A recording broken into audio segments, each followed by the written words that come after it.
Everything begins within a vast royal palace. In the great Eames dynasty, a woman screams in rage, ordering him to admit his treasonous crimes at once. Against the empress, a chained man lies on the floor below, forced to kneel before the entire court, while the woman closes in step by step, his body battered and soaked in blood.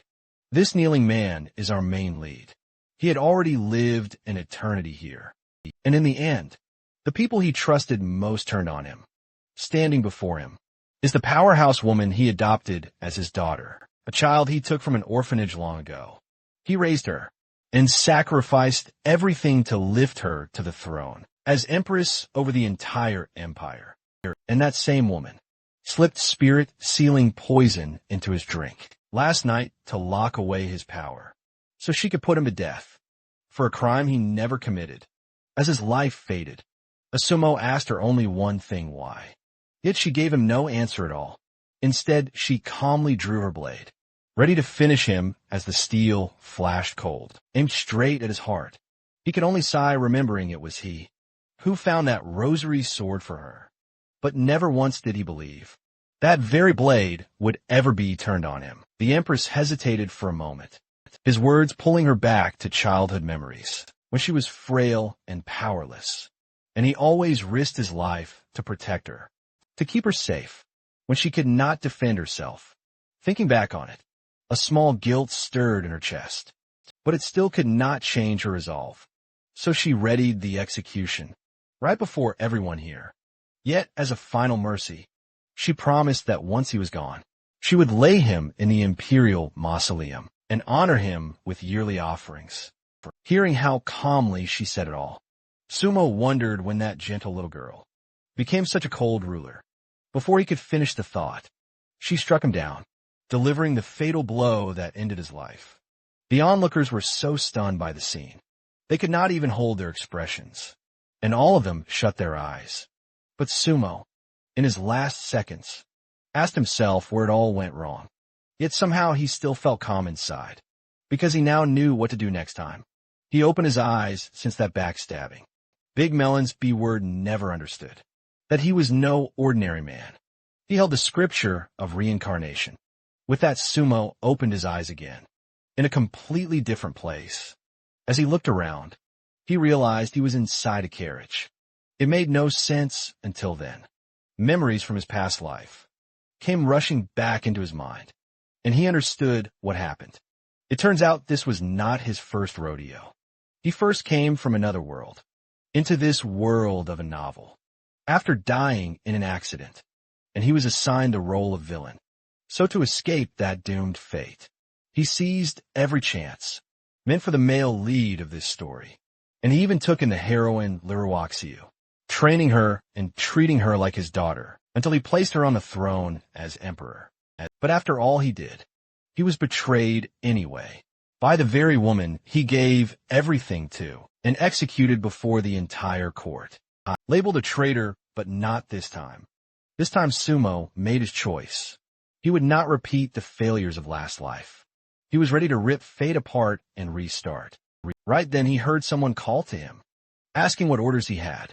Sumo had no idea what the man meant, so he asked how long it would take to reach their destination. The man replied they were 30 minutes from the Slysian orphanage. That made him wonder if it was that day, because Slysian orphanage was the place where he once found Roaxu as an orphan. After a short pause, he faced the man and ordered him to keep moving, since he still had unfinished business at that place. Cut to the outside of the shabby orphanage. Inside, a crowd of children waited, trying on fresh clothes that the orphanage gave them, so they would look presentable, since today was the day they would be taken away by adoptive parents to a new home. And within that same crowd stood another child with deep crimson red hair, and unlike the others, who dreamed of a better life, she sank into heavy thought. And this is where it gets wild. After our hero died, Liruaxiu, also known as the Empress, was executed as well, and somehow her mind returned to her own body from many years earlier. Cut back to that time after our hero died. Inside the grand castle he built, The traitorous empress sat on her throne, with 2 ministers beside her, bringing urgent news. The 2 men reported. The palace was under attack by coalition forces, and they could not hold them back anymore. So they begged her to evacuate the palace for now, for her own safety. But she knew there was no saving her. So she told them to leave her, because she was waiting for someone to arrive. Just then, the palace window exploded into shards, and someone stepped through the opening. Both men pulled their weapons instantly, and by both, I mean only one. I have no idea what the other man was thinking, trying to guard the empress with a duster. Before they could even react, the intruder killed them both with a simple flick, and the story just became a lot deeper. Anyway, the silver-haired woman called Ruashia her sister, and Ruashia burned with anger at the sight of her, because she knew this white-haired assassin. She was known as the Morning Sun, and also the same girl who grew up with her at that orphanage. Back when they were children, she brought up those days to Lu Ruashi, how Sumo chose Ruashi over her, and Ruashi gained all the glory and wealth, even becoming a generation-defining empress, while she instead was left to rot in the streets, fighting over scraps to stay alive. Yet after saying all that, Roxy still lost to her anyway. Then she asked Roxy if she wanted to hear the reason. Roxy had no patience for games, so she told her to get to the point, seeing how composed she stayed. After everything she had done, the woman leaned close to her ear and said the reason Ruashi ended up like this was because she lost Sumo. That answer stunned Roxy, so she asked what that meant. The White Princess chose to explain, before sending her to the afterlife. She said the man Ruashi killed was the reason she stayed safe all those years, because while he protected her, it was impossible for her to step into the great Yin dynasty. But this damn stubborn bitch still would not admit she was wrong, and claimed it was all for the empire. But before she could finish that sentence, it ended right there. The silver-haired girl drove her blade in, straight into the center of her chest. As she looked up, she heard her, calling her a fool blinded by power, for killing the man who sacrificed everything for her. Then she said someone like her did not deserve the title of empress. At the very end, she admitted it truly was her fault. Drunk on power, she killed the man who once treated her like his own child, and she even dared to wish for another chance, to fix everything and start again, even though she shattered his trust, along with his love and care for her. Yes, something like that deserved no forgiveness. And with that, she took her final breath, and darkness swallowed everything.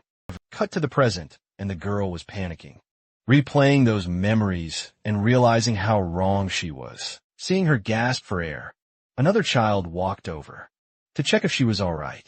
But this damn kid, still thinking she was some mighty empress, swatted the poor child's hand away, even though he only worried for her, telling him to get lost, and the boy did not care. He just told her to get ready fast, since nobles would arrive any moment to take them away. That shocked her because in her memories, she clearly remembered hearing the same thing, the day Sumo took her from his place, and recalling that she grew excited again, thinking to herself, this time she would fix it all, and do better. And right then, she heard a man calling for every child to hurry up and gather in the front yard, because the nobles were arriving. Cut to the front yard, where a silver-haired girl watched the children as they slowly gathered together. Then the same man noticed her nearby, staring blankly at the group, so he immediately scolded her, yelling for her to stop disgracing herself, saying nobody wanted someone like her, and ordering her to the backyard at once. The girl apologized, begging him to let her watch, promising she would only stand aside, in a corner, and not disturb the nobles, as they chose the children. Fast forward, all the children stood assembled, while the man guided someone to inspect them. Then both girls fixed their eyes on the newcomer. Yes, it was our hero at last, arriving to choose the next empress of this kingdom. But when his gaze met the backstabber, standing in the crowd, his face tightened, A faint sadness flickered in his eyes, because in his last life, he raised that girl from childhood, only to be betrayed by her in the end. But in this life, he wanted nothing to do with her, and the girl herself stared straight at our hero, thinking that man belonged only to her, and to no one else. And then, our hero heard the man pitch his merchandise, bragging that every child was in perfect condition, especially those in the front row. He claimed these children had stronger bodies than most other orphans, and he promised, whether adopted as slaves or trained into soldiers, they would not disappoint. But our hero was distracted, lost in thought while watching Ruashio. Seeing his interest, the man noticed that child, and he instantly saw a chance to profit. So he pointed out the red-haired child in the crowd, saying her bone density was extremely high compared to the others. Yeah, our guy already knew her potential well, since he was the one who raised her into that big melon version of herself. Meanwhile, the greedy man would not shut up, rambling about her value, and then asked if he wanted to buy that one, and warned him she would cost more than the average child. Our guy was already fed up with the chatter, and the money talk made it worse. So he stared him down, saying money did not matter to him, as long as what he bought met his standards. Then his eyes caught a certain child, sitting alone in a corner, and strangely, he sensed the aura of a fearsome enemy from his last life coming from that child, and he wondered if he was mistaken. So he asked about her, and why she was kept away from the others. The man told our hero her name was Chao Yang, and she was the worst they had, because she was too weak for even simple work, and since she bothered the customer just by being there, he yelled at her to stand and leave now. Man, look at that poor kid. Who could be cruel enough to scold her? As for our guy, the moment he heard the man call her morning sun, he froze, because that was the same nickname used for the silver-haired princess from his past life, and if so, then, in the future, this woman would surpass even Ruashia. On top of that, he wondered how the story would change if he took her as his disciple and trained her into a powerful empress. Meanwhile, her eyes filled with tears, but she knew she had no other path. So she slowly pushed herself up, but instead of heading back, she ran to our hero and clung to him. Through her sobs, she pleaded with him desperately to take her with him, promising she would work hard for him for the rest of her life and do anything he demanded. And the man beside her was furious seeing her behave like that toward their customer. So he yelled at her to let go, but she did not listen. So he grabbed her hair and tried to drag her away, to beat her for shaming him before a noble. But then he heard our hero tell him to stop and let the child speak, and he was stunned that he defended this nobody, even after such disrespect. But he still obeyed and threw the girl to the ground. Yet Chao Yang still would not quit. She gathered the little strength she had and forced herself back to her feet. And just like before, she walked to Sumo and begged him to choose her. Seeing her resolve, Sumo asked if that was truly what she wanted, to leave this place with him. The shaking child answered by nodding silently. Our hero knelt before her and softly reassured her, asking if she would truly do anything. He asked of her if he agreed to take her. She said yes if he chose her. She would do everything for her young master. He smiled at that reply and made his choice to trust this girl this time and give her everything he once gave that backstabber. As for the backstabber herself, yet her eyes went wide, watching in total disbelief, as our hero picked the very girl who killed her in the past life over her, and nothing made sense anymore, because this was not how it should go. It was supposed to be her leaving with that man, not Chao Yang, and even the fool beside her was shocked, because he did not choose the redhead the man recommended. He chose a lonely girl said to be worthless, but still holding hope. He asked if he wanted only one child, since there were more options. Our guy, though, did not even acknowledge him, and kept walking toward the door, seeing that the man shouted, telling him to stop, and then our hero asked why. As he turned back, he heard the man beg him to reconsider, because this child was far better than the one he chose, and even had extraordinary abilities. Annoyed by the constant pressure, our hero fixed him with a cold glare, then asked if he thought he could decide for him. That alone was enough to make the man tremble in fear, so he lowered himself in a quick bow, saying sorry for overstepping. Then he noticed the redhead rushing right past him, shouting for our hero as she ran, and clutching the sleeve of his kimono. She pleaded for him to take her instead. The man froze at that sudden move, since they had already upset him more times than they could count, and now the girl was doing it too. Even Xiao Yang was frightened, watching her behave like this, and she worried our hero might actually reconsider and pick her over Xiao Yang. Before our hero could respond, the man was already yanking the girl away. But in the middle of that mess, our hero turned back and gripped the girl by her arm, seeing that Roxy felt a spark of hope, since she knew this man better than anyone. He looked cold on the surface, but inside he was soft. She believed he would never reject someone who begged him like that, no way. But after what that ungrateful brat did, he had no mercy left for her, only anger, so he shoved her off, without even thinking twice. The girl was stunned, because for the first time ever, she saw him act like this. She had no idea what to do anymore. And as for our hero, he did not even spare her a glance. He just turned away and walked out with Xiao Yang. As for the man, he could not explain it, but his attitude shifted toward our hero after seeing him choose Xiao Yang. So he told him to stop, and then he said taking the girl required payment, and it had to be paid first. The price was insane. 2,000 low-grade spirit stones. Our hero looked a bit surprised, but somehow he expected it would end like this anyway, so he refused to give the man a thing. The man was shocked and asked what that meant.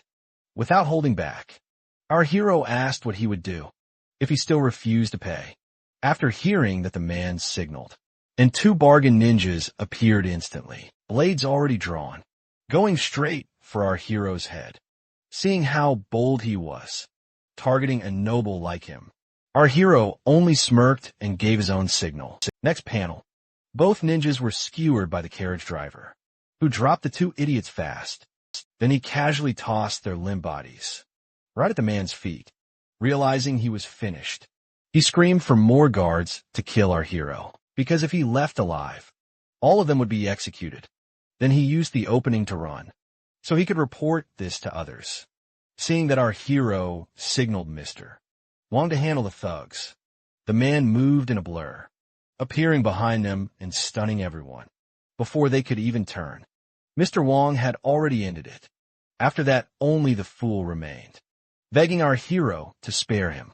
He even swore to give up everything he owned, as long as he was allowed to live, but honestly, he was only stalling for time, because it turns out there was more to Xiao Yang than he admitted, and that was why he never sold her. They wanted to keep her for themselves. And now that it reached this point, he was ready to gamble his life, to drag her back by force. As for scared little Xiao Yang, when she saw him coming, she shut her eyes. Yeah, like our hero would allow that, because before the man could even blink, his arm was cut clean off. But our boy was not finished. This guy disrespected him, and even tried to have him killed, out in the open, and for that, our hero had the perfect punishment. So he called out Xiao Yang. The girl turned to him with wide, shining eyes, asking why. Her answer came as a massive sword, dropping from the sky, and our hero told her to take it and finish the man. Poor Xiao Yang froze. She did not know what she should do. So our hero told her to remember every time he abused her. And he was right. He treated her like trash, dumping his anger on a helpless child whenever he felt like it. He even beat her whenever the mood hit and showed no mercy. Back in the present, Xiao Yang slowly reached for the hilt while replaying those memories.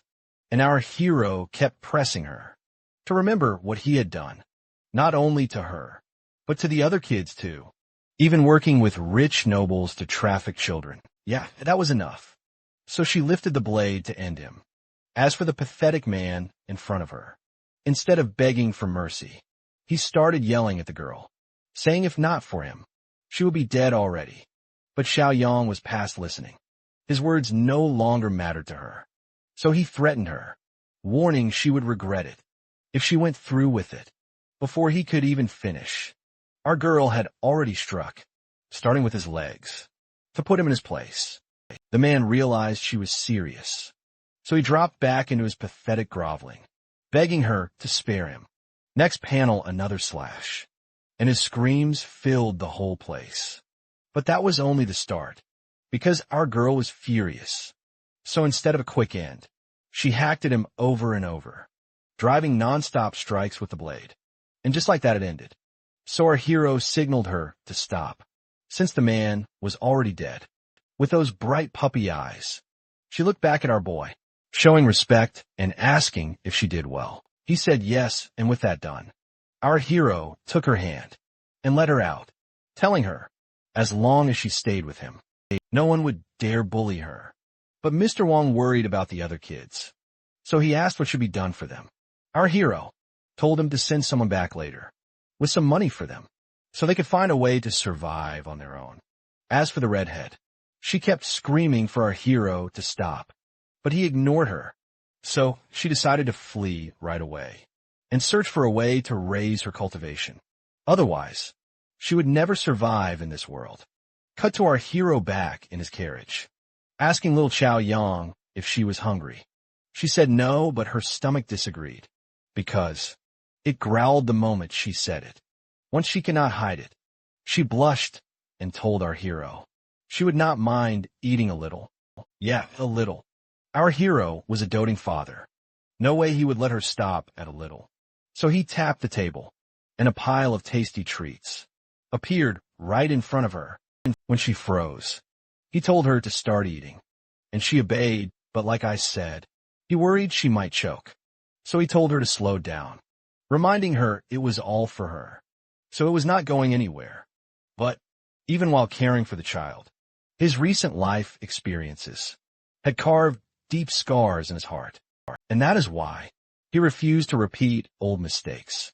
So he told her, if she wanted to keep following him, she had to let him place restraints on her. He explained that once bound, she could not disobey his orders, and she could not harm him either, and if she tried, her soul would be erased. But he was not forcing her. He gave her a choice. She could agree to it, or he would set her free, and they would forget they ever met. But the little girl had already decided to stay with him, so she reminded him of what she said at the orphanage, that she would work hard and do as he said. So she told him to do what he must, because she would not leave his side.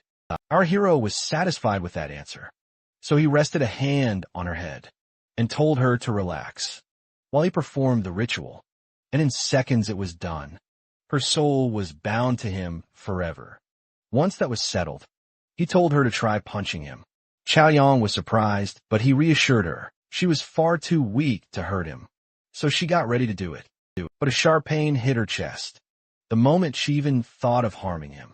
Our hero explained that was the effect of what he used on her, and warned if she tried for real, the result would be far worse.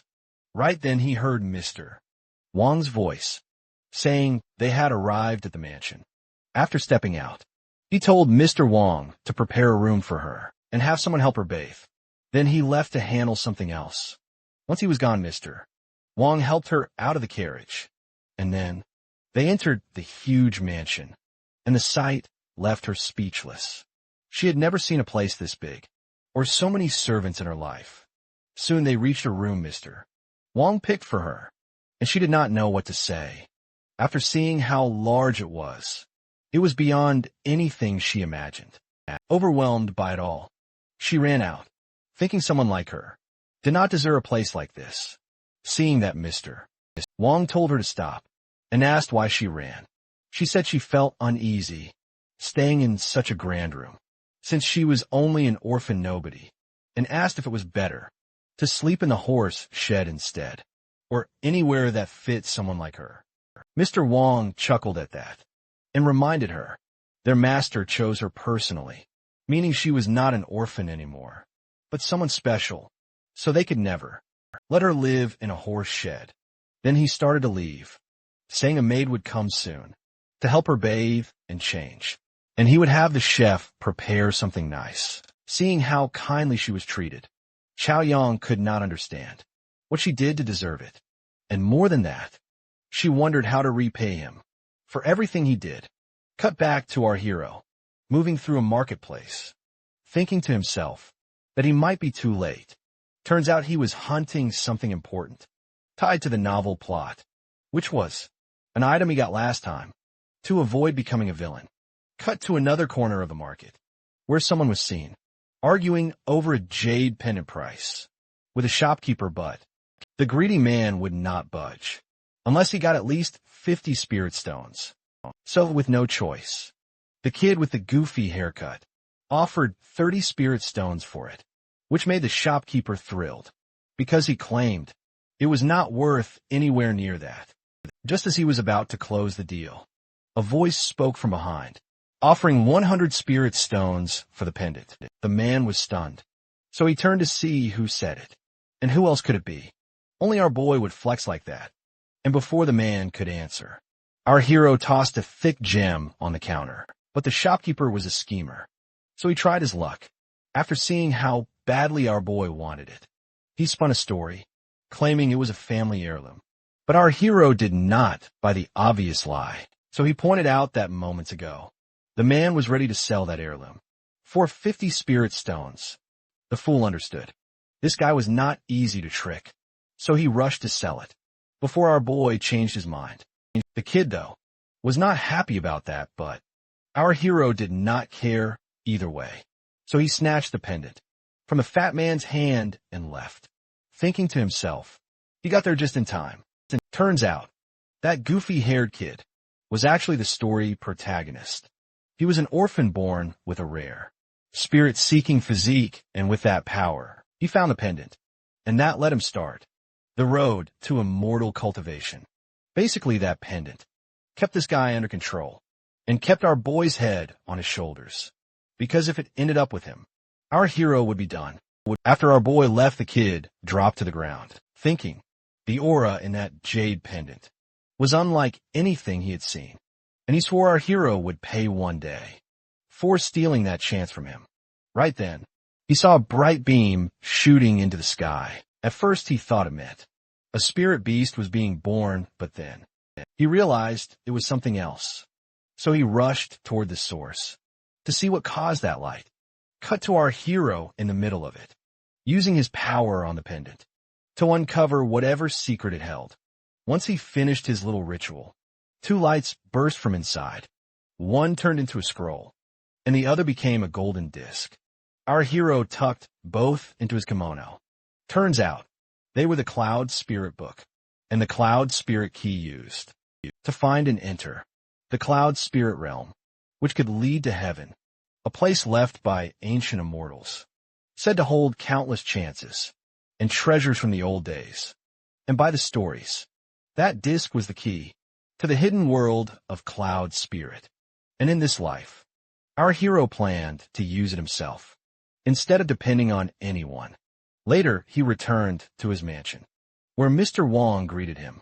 Seeing him there, our hero told him to set the dinner table while he fetched the girls, so they could eat together. And damn, watch him go. This guy is a seriously cool butler. Back to the story. Our hero had no idea where her room was, so he wandered the halls until he heard her voice coming from a room nearby. So he walked over, and the maids greeted him. He said he came for the child and asked where she was. She was busy right then, as two maids scrubbed dirt from her hair. She felt uneasy being treated like this, since she was not used to it. So she asked them to leave, because she wanted to bathe alone. Once they left, she slipped back into her cute mood, thinking how lucky she was, since this was the first time she ever had a clean, refreshing bath. But then she heard a voice calling her from outside and snapped back. She spun around at once, scrambling for something to wear. But our hero had already opened the door and stepped inside. Seeing him there, the girl dove into the tub, completely mortified. As for our hero, yeah, That was not his best moment. So he turned away and stepped out fast, apologizing as he left. After that, she quickly got out, and a maid dressed her in fresh clothes. Damn, they nailed it. Just look at what they did with her hair. She looks adorable. Even our boy had to compliment her, saying she looked great in the outfit, and she blushed and smiled, thanking him before he changed the subject. Our hero told her to come with him, since he had an important task.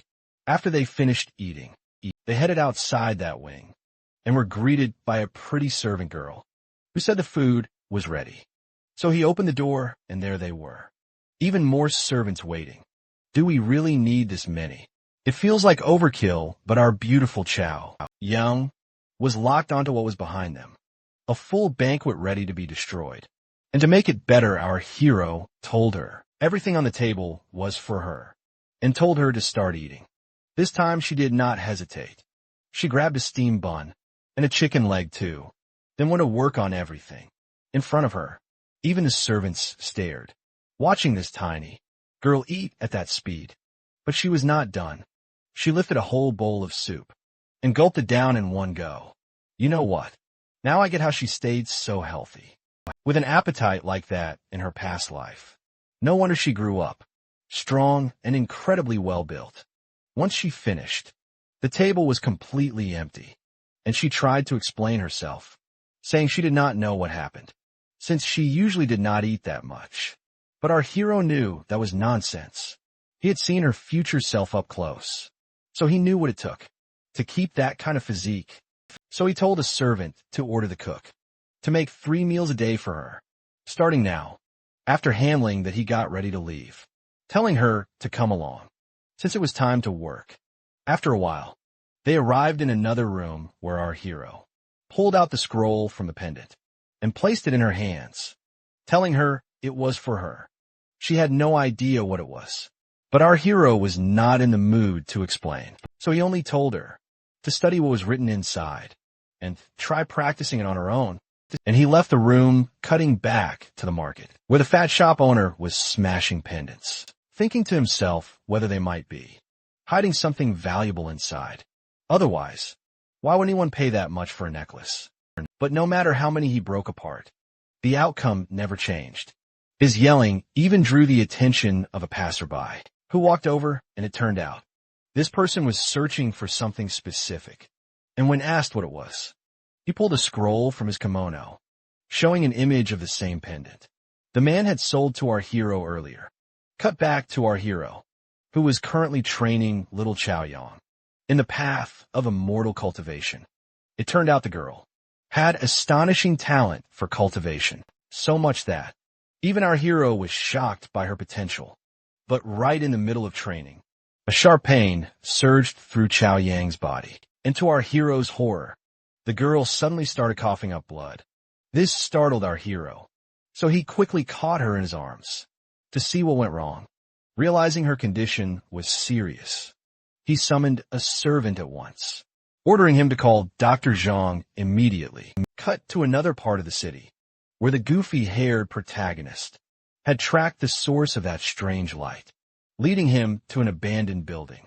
He quickly pushed the door open to look inside, and there he saw our hero's future problem, using knowledge from a past life to rapidly increase her cultivation. The sight left the boy stunned, so while backing away, he accidentally stepped on a branch, causing it to snap loudly. At that moment, he knew he messed up, and in the blink of an eye, the redhead appeared behind him, holding a wooden stick. Demanding to know who he was, the boy panicked and started rambling nonstop, blurting everything out, even things that had nothing to do with it. The girl, however, was more interested in his name, Lin E, because she felt she had heard it somewhere before. After thinking for a moment, she recalled a man with that name, who visited her in a past life, claiming he had a special ability that could locate world treasures, and offered to serve her. But back then, someone named Sumo intervened and stopped him, and she never saw that man again. Back in the present, she put on a flashy cultivation display to look impressive in front of the boy, while wondering if he was that same Sumo from before, and if so, he might be useful to her. After some thought, she calmed down and asked him if he wanted to travel with her for a while. But sensing danger, the boy decided to sneak away before anything bad happened, while apologizing as he left. Cut back to our hero, standing beside Dr. Zhang, as the doctor explained that the girl, despite having the Tianli mysterious body, was born with a weak constitution, and that weakness caused her constant hunger, because her body required far more nourishment than normal. After explaining everything, he handed over some medicine to help ease the flaws in her body. However, he warned that in the future, during cultivation training, she would have to endure immense pain. After that, he prepared to leave. But just before exiting the room, he told our hero there was a chance to cure her completely. When asked how, he said that if ancient immortal grass, jade muscle grass, and bone grass were obtained, her illness could be fully cured. After that was settled, our hero thanked the doctor and saw him off once alone. He called out to the girl, saying he knew she was awake. Hearing that, she sat up immediately, telling him not to worry, promising she would train hard in cultivation.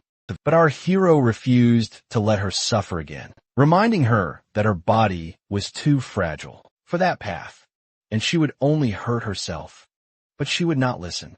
So in the end, he gave in, telling her to rest for now, since they would travel together tomorrow.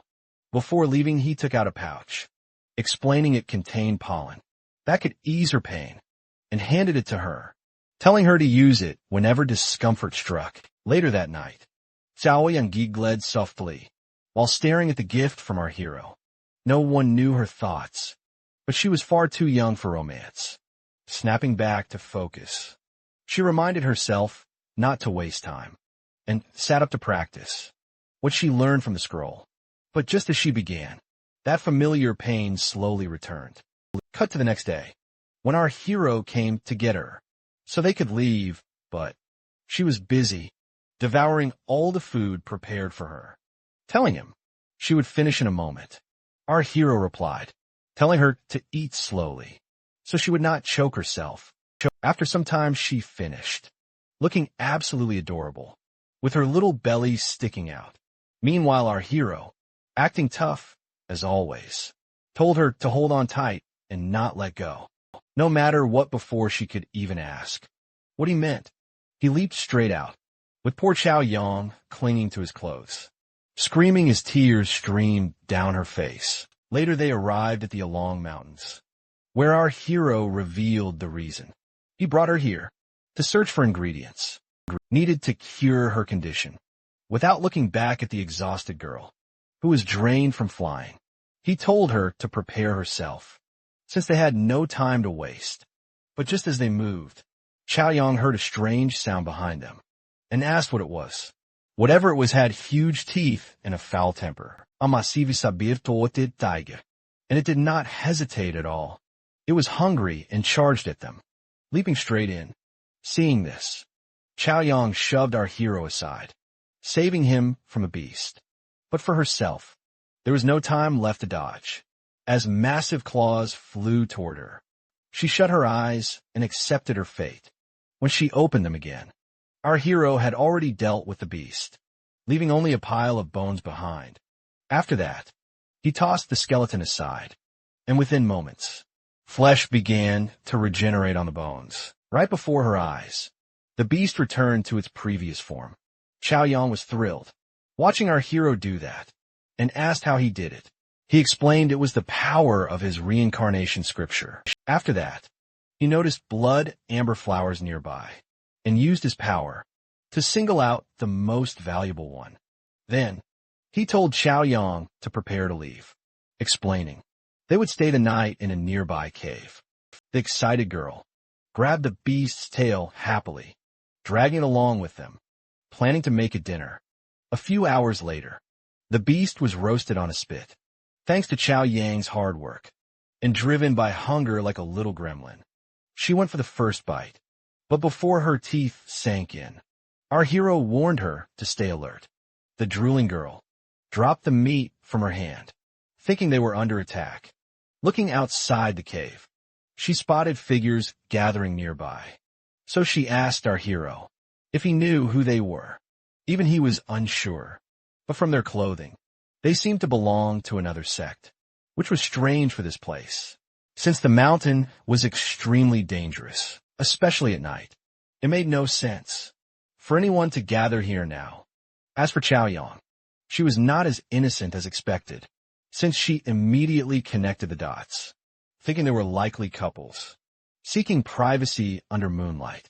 Once those people left, the two went back inside, with our hero telling her to stay cautious, since there was a chance those people could be hostile, and they might have to deal with them.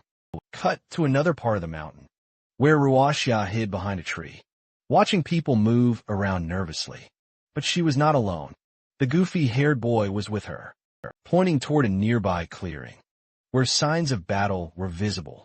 It was the same place where our hero killed the giant tiger, which now rested in Chaoyang's stomach. But Ruoxia was not focused on the fight. What bothered her was that someone had already taken the blood amber flower, just like other artifacts she had been searching for, making her wonder who it could be. Two names came to mind. Those who knew these locations, Zhang Qian or our hero. Realizing time was critical, she turned and ran immediately, heading toward the alchemy furnace to claim it before anyone else and begin refining her elixir. Lin Yi, however, was confused since she explained nothing, so he asked her to wait, but she only glared at him, telling him to find treasures instead, and if he was scared, he should stay out of her way and remain there overnight. The boy, worried for her safety, tried to stop her, but she was already gone, disappearing into the forest. Cut to the next morning. Chaoyang slowly opened her eyes as sunlight touched her face. Sitting up, she realized she passed out again from the pain, so she apologized to our hero for forcing him to watch over her all night. But he did not mind. Instead, he checked her cultivation and was impressed to see she reached the 6th level of Qi training in only a few days. But he warned her the pain would only grow worse from that point on, so he asked her if she truly wanted to continue cultivating despite her condition. She answered yes, since she promised to be useful and intended to keep that promise.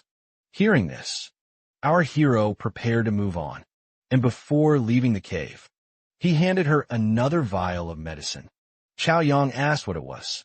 Our hero explained it contained calming pills, so during her next training, she should take some to help reduce the pain.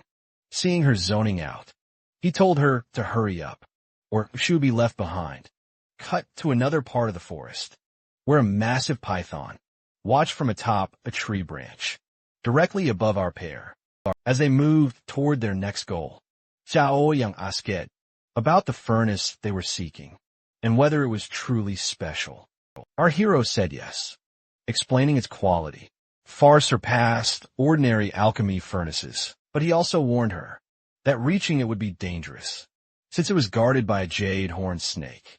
Right as he said that, an explosion sounded nearby, catching his attention, so he rushed over to see what happened.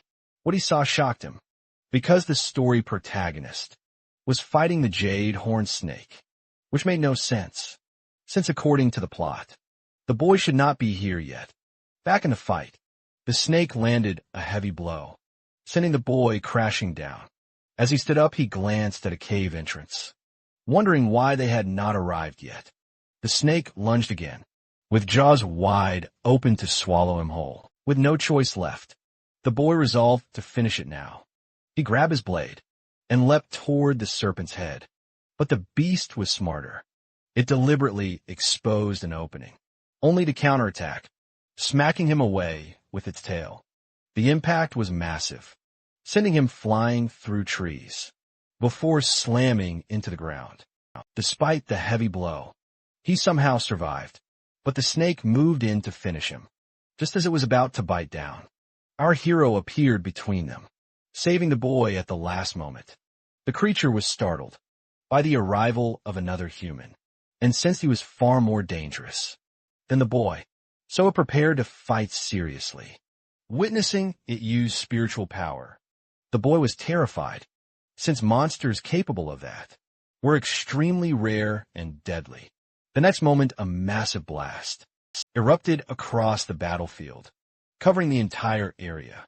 When it finally settled, nothing but dust and smoke remained, and the creature believed it had won, until a voice spoke from the smoke, asking if that was truly its full strength. When our hero emerged unharmed, both were left speechless.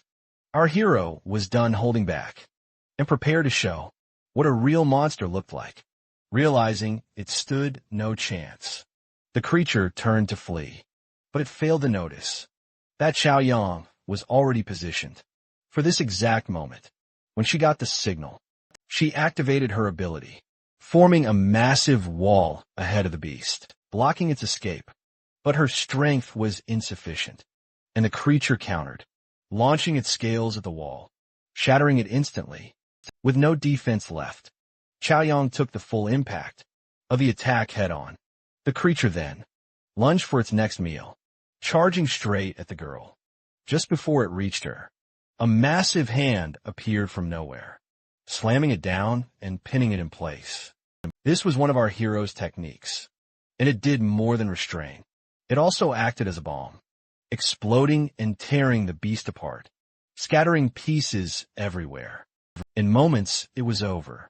Our hero stood holding the inner core, but his focus was on his disciple, asking if she was all right. The girl began to cry, thinking she was useless, and only slowed him down. But our hero corrected her, saying without her, he could not have obtained such a perfect inner core. He explained that if she had not distracted the creature, it would have panicked and injected venom into its own inner core, which would have weakened its energy. After explaining all of that, he told the girl she did well, and she was caught off guard. Then he spotted bruises across her body, so he quickly called forth a healing salve and began rubbing it into her wounds to cleanse them, and once he finished, he slipped back into his harsh, cold and ruthless front and told her to prepare, since there was still work ahead. But the girl was drifting away, because for the first time in her life, someone genuinely praised her for something. And trust me, she felt insanely happy, just from experiencing that praise. As for the fool hero, he was still awake and started standing up. He recognized our hero from a market, the one who stole his pendant, and it made him furious, since this guy was blocking him yet again. Realizing this could go badly if this man noticed him, he quietly turned to walk away. But our hero was not letting that slide, so he stepped in front and asked where he was going, without even thanking the one who saved him. The boy froze and tried to make up an excuse, but he could not, and he started panicking. So our hero went straight to it and demanded to know where his companion was, hearing that the kid knew he was finished. So he rushed out a lie, saying everyone abandoned him, and fled when that snake showed up. Our boy sensed something was off, but instead of pushing harder, he asked about the monks we saw running around last night, and whether he had seen any nearby. The kid said yes, and pointed the other way, claiming they went that direction. But our hero was not fooled. He knew this kid was buying time, so he started walking toward the cave. And sure enough, he was stalling, because inside the cave was Roxy, still searching for that furnace. With that, our hero stepped into the cave, and after moving deeper, he caught the smell of blood in the air, coming from one direction. When he reached it, his eyes widened in shock at what he saw there, because that part of the cave was filled with human skeletons. As he walked around, he noticed items they had carried, and realized they were disciples of the Leilon sect, which made no sense since it was a tiny sect with members who had extremely weak spiritual realms, and that made him wonder why they entered this snake's territory. But setting that aside, he began checking the pouches on the ground, and after searching around, he found what he had been looking for. Right then he sensed movement nearby, so he quickly stored the item in his ring and checked who it was. But even after searching that whole section, he could not find anyone. Then he heard Chao Yang screaming, telling someone to let her go. Realizing she was in danger, he immediately rushed out to see what was happening, but he did not know. Someone else was watching him from behind a rock, and that person was not happy with how it went for her. And on top of that, she was furious, watching our hero do so much for Chao Yang, because in her twisted mind, those chances he gave that girl were supposed to be hers. Even after what she did to him, she still believed she deserved everything that man could offer. Cut back. Minutes after entering the cave Ryuk, she quickly found the item she came for. But as she was about to leave with it, she saw someone entering the cave. So she dropped the pouch fast and rushed to hide from that person. Back in the present, remembering the item, she quickly turned to check if it was still there. But after searching the pouches, she realized it had already been taken by our boy, and she was furious. She stood up cursing her luck, but she knew she could not waste time. So she sprinted toward the exit to leave, before anyone spotted her. Cut to outside, and Chao Yang was trapped in a cage, made of energy, and the ones behind it were shouting at her, demanding she reveal who she was, and what happened to the people who came here before them. But since she refused to answer, those men started attacking her instead, trying to buy herself time. She asked why they were doing this, because she knew nothing about the people they mentioned. One of them told their leader they could sense the aura of those people from inside the cave, meaning all of them were already gone. Hearing that, he turned back to Chao Yang and asked who killed this snake and where that person was now. So basically, he wanted her to betray her master. Yeah, keep dreaming.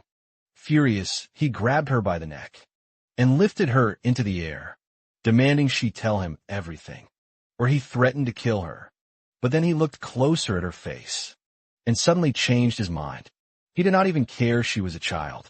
He casually called her cute and said if she stayed silent about that man and where he hid, there would be consequences. Right as he said that, a blade appeared from nowhere and struck his arm, the one holding Chao Yang. Next panel, and the fool screamed like a banshee, staring at his arm in horror, as blood sprayed everywhere like a broken fountain. Chao Yang dropped to the ground and hit her head in the fall, but that was not enough to keep her down. So she quickly got back up, ready to stand against them. As for the men, they turned toward the one who did it, looked to their leader, and saw our hero calmly walking toward Chao Yang in the cage. He used his power to free her, and with almost no effort, he shattered the spell. Chao Yang, however, felt ashamed she failed him again and caused him trouble.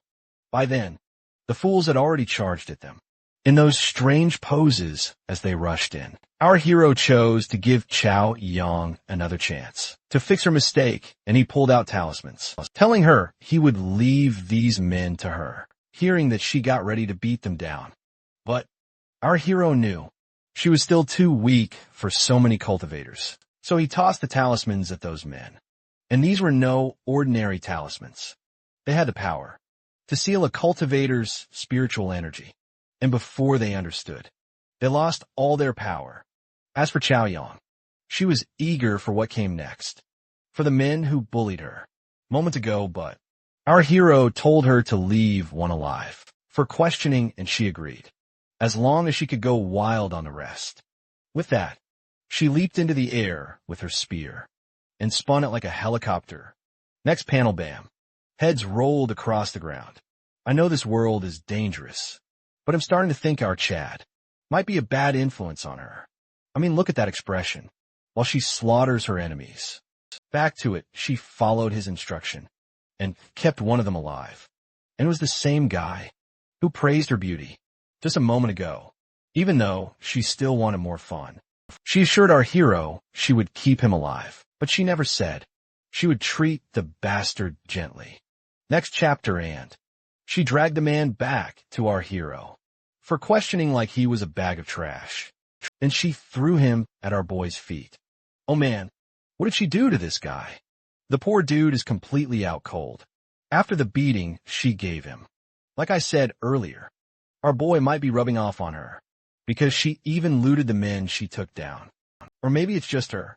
Since our hero showed no interest in those coin bags and told her she could keep them, then he focused back on the man. Our boy wanted to finish this fast so they could move to the next place. And he sent a wave of energy into the man. As soon as it hit, the man jolted awake in panic, asking where he was. Our hero only told him 2 rules. He asks and the man answers. And first he asked his name.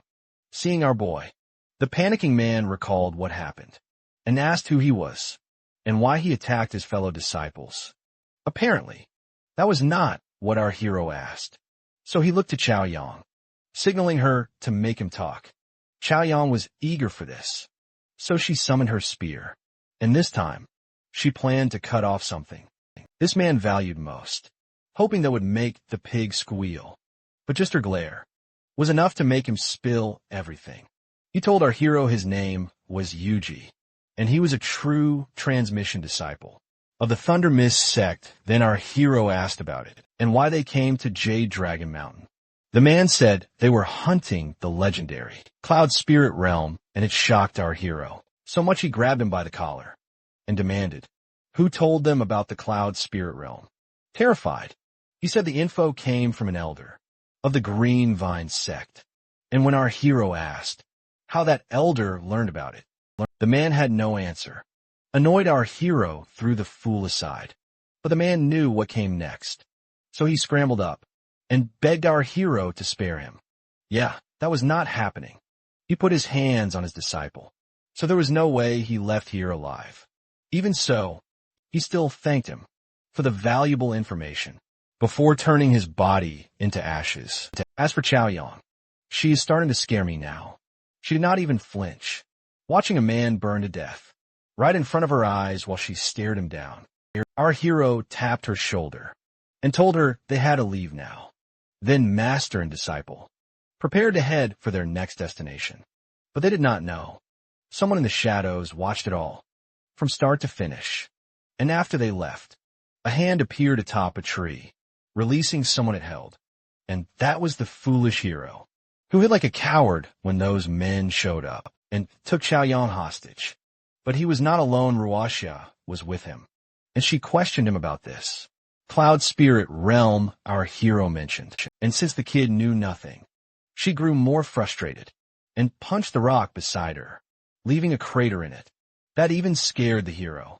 But she had enough of constantly losing to our hero, so she yelled at the kid to move right now because they were leaving, and her plan was to tail our hero for now and watch what he does, hoping she could learn something about that so-called Cloud Spirit Realm that way. Fast forward, and it was already night, with our hero using the furnace to make the pills Chao Yang needed. And once he finished, he chose to leave it for now and wait for the elixir to condense. Just then, he noticed someone approaching from the side, and when he turned to look, he saw Chao Yang return holding 2 rabbits. One she caught for both of them. While prepping everything, she told our hero about a cultivator she spotted out there while hunting these, and asked if he knew why. But then, she noticed our hero was very quiet, so she asked if he was all right. Our hero said it was nothing. He was just thinking. To that, Chao Yang said she picked up some information while she was out that might help them.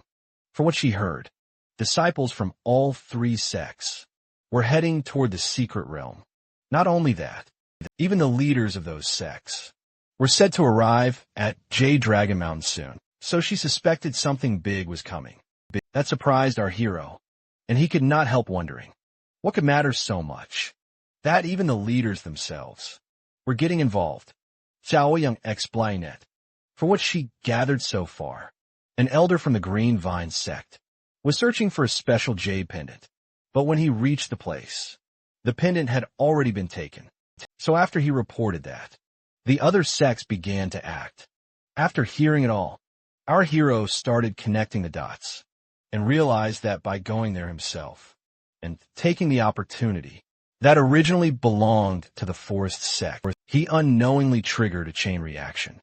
That one move drew attention to the Cloud Spirit Realm, which later caught the eye of a Green Vine sect elder. While he was thinking, The greedy one behind him kept eating rabbit while staring at him, as he muttered to himself. But while he kept overthinking, he suddenly heard his stomach growl. Hearing it, the cheeky little gremlin pushed a piece of meat into his mouth, telling him to eat before he starved. Then his attention went to the furnace, as it made a strange sound, so he turned to check it, and was glad the process succeeded. So he wasted no time, and lifted the lid to see the result, and it did not disappoint. Thanks to that furnace, the pills came out extremely high grade, so he quickly stored them in his pouch. And the final one, he tossed to Chaoyang, as a reward for helping him. The girl was speechless, seeing him give her something so rare, a treasure people would kill for. Our boy saw her expression, and told her she earned it, and he needed his disciple stronger, so she could help him later. After that was settled, he went to a corner to rest, while telling her she had 8 days to grow stronger. That surprised Chaoyang, so she asked what he meant. Our boy told her the secret realm entrance would open on the 8th day from today, and she would go with him.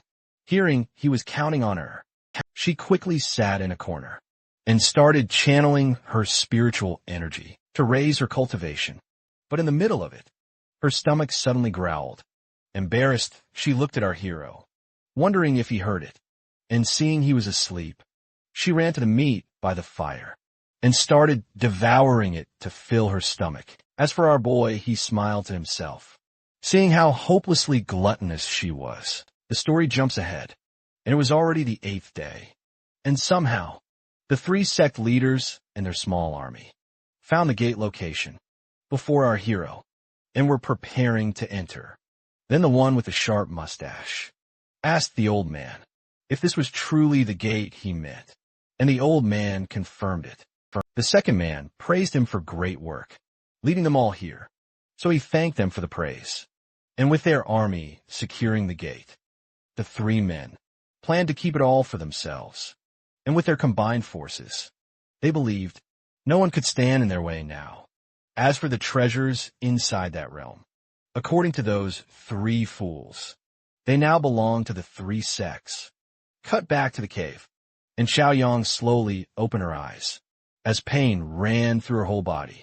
As she got up, she wondered how long she slept, because during these 8 days, she had cultivated nonstop, without a single break, and because of that, she wondered if it was already the day the gate was supposed to appear. Looking aside, she saw our hero, still deep in meditation, so she chose not to disturb him, and quietly slipped out of the cave to find something for them to eat. But just a few steps away, she noticed movement in the bushes, and before she knew it, a massive black panther burst from the forest, charging straight at her. But just as its claws were inches from ripping her apart, the girl vanished and the beast froze. Then it turned around to find her. Well, look at that. Those 8 days paid off. Chaoyang had become terrifying, and a panther like this was no longer a match for her. And when I say terrifying, I mean because this girl was already thinking of turning it into her next meal. As for the beast, it did not like being treated as food, so it turned to finish the girl. But Chaoyang was lost in her own thoughts, wondering what panther might taste like.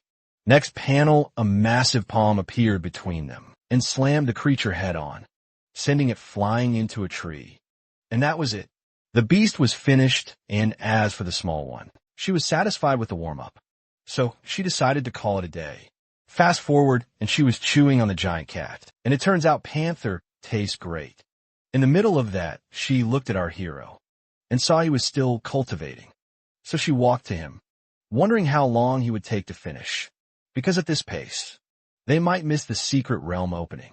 But then her mind wandered, and she ended up sitting in front of him, thinking about how handsome he was. Girl, you are way too young for that. Just then, she saw a butterfly land on our boy's face, so she quickly shooed it, telling it not to disturb her master. But she ended up waking him anyway, and somehow, she was way too close to his face. Embarrassed, she pulled back fast, and blushing apologized for disturbing him, while insisting it was not what he thought. But our hero ignored her, because he sensed the portal appearing nearby back with the three leaders. All three were using their power to force the gate open to enter, causant a massive explosion that sent a bright beam into the sky. Seeing that, our hero realized someone was forcing open the realm's entrance. But he was not worried, because even if they entered that place, they still had no key needed to reach the loot. So he flew off again, trying to get there before it was too late, with Chaoyang hanging behind him. But this time he realized the girl was struggling to hold on, since he was moving too fast. So with no other option, he pulled her into his arms, afraid she would lose her hold. Yet he still played the strict dad, telling her to cling on tight, or she could fall as he showed his concern. Chaoyang beamed and hugged him tighter, giggling to herself with pure joy. Yeah, that lasted, until he warned her he was about to go even faster, before she could even respond. He became a streak of light, shooting straight for the gate, moving at Mark 4 back at the gate. The three masters had managed to crack the seal on the gate. Seeing the progress going their way, the man with the sharp mustache yelled for both of them to merge their power and strike the gate together. Once they heard that, they complied, and a huge golden dragon formed on the spot. Then they hurled it at the seal. The blow was insanely effective, as even more fractures spread across the gate. By then our boy had reached the scene too, watching everything unfold right in front of him. Seeing how many they were, he looked uneasy, thinking he might have arrived too late. Hearing that, Chaoyang started to worry and asked what they should do now. He gestured for her to stay calm and relax, telling her once they went in, they would slip inside quietly right after them. Down on the ground, they were about to break it for good, ready to end it completely. The pointy-bearded man pulled out a talisman and tossed it at the gate. Our hero watched in total silence and understood that was a special locking talisman, not something anyone could buy, which meant these people were dead serious about forcing their way inside. And Chaoyang grew anxious at that, saying they could not let those people get in first, or else they might miss what they came for. But our hero stayed calm and told her to not worry, since reaching those treasures required a key, and he was the only one who had it. Meanwhile, on the ground, the man ordered his disciples to rush in through the portal while they kept it open. Once the order rang out, everyone sprinted toward the opening. And in that same crowd, two people were not supposed to be there, the traitor and the idiot, both trying to grab a share too. So the girl yelled at the kid to stop stalling and run before it shut again. But while shouting, she sensed something odd and froze. When he saw her staring upward, he asked if she was okay, and she said it was nothing. Then she ran toward the portal, telling him to follow close. Back to our boy, who also sensed something off. And when she saw his expression, Chaoyang asked if something was wrong. He told her it was nothing, but inside he wondered if what he saw was just an illusion. Back to the three masters, who were getting ready to enter as well, with the old man behind them, reminding the other two that the treasures would be divided equally among the three sects. But the greedy one behind them clearly had a different plan, and whatever that was, I know it will end up helping our boy. Once everyone disappeared, our hero landed right in front of the gate and saw the entrance had sealed shut again. But for him, that was nothing. Yet Chaoyang still had no idea how they would enter, so he decided to show her. And then he pulled out the key and used it on the gate, and the entrance slowly opened by itself. Then he took Chaoyang by the hand and walked straight through, arriving on the other side. Chaoyang was stunned by how beautiful it looked, but he reminded her they had no time to admire the view, and told her they should head for that door. Before Chaoyang could even ask what door he meant, he had already jumped up, carrying the screaming kid, and while flying he told her, this realm has 9 levels, each door leading into the next level, and lucky for them, he knew where every door was located. On every level fast forward, they were hiding from the other sect disciples, who were searching all over for the gate. That would take them to the next floor. But our hero knew it would take them a while to locate the first gate. So before moving to the next realm, he chose to make a few detours to grab some things on the way. So he told Xiao Yang to keep up. As for the girl panting behind, he did not notice he nearly choked the poor girl to death. After a while, they finished collecting what they needed and reached a massive open plain. Then after walking a bit, our hero told the girl to come closer since he had something to show her. Turns out it was the door they were looking for. Our boy explained, every door in the secret realm is hidden in places like this.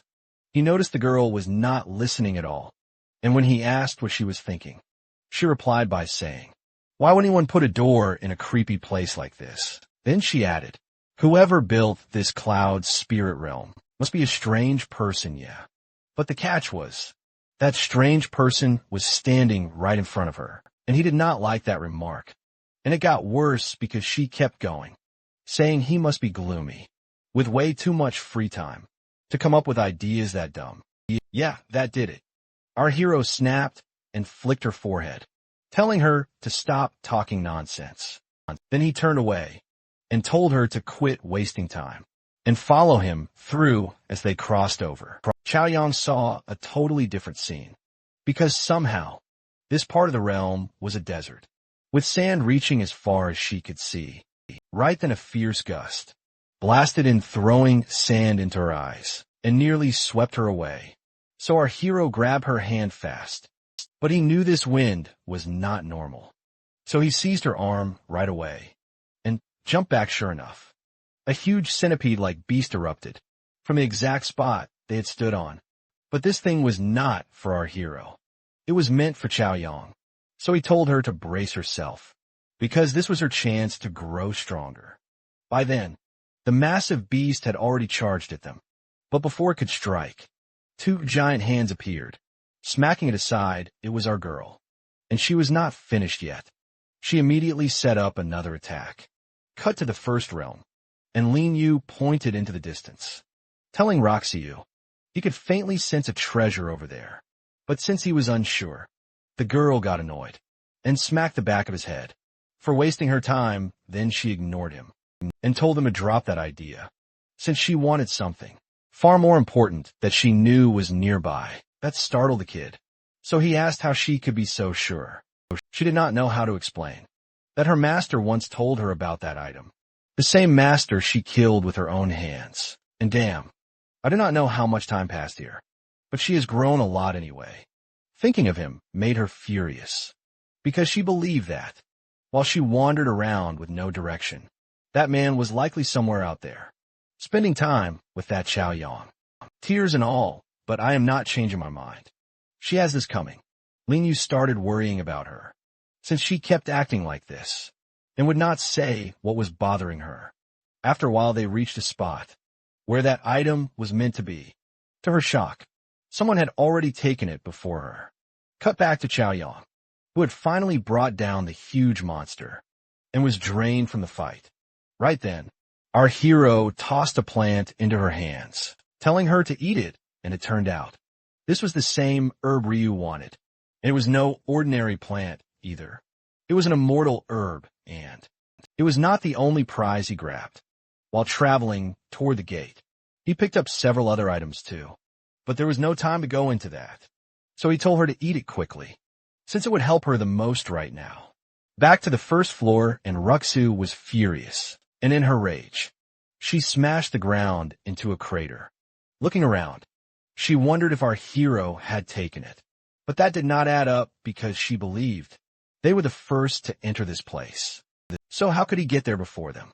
As for Lin Yu, he kept circling her, waving his hands to catch her attention, so he could ask what was happening.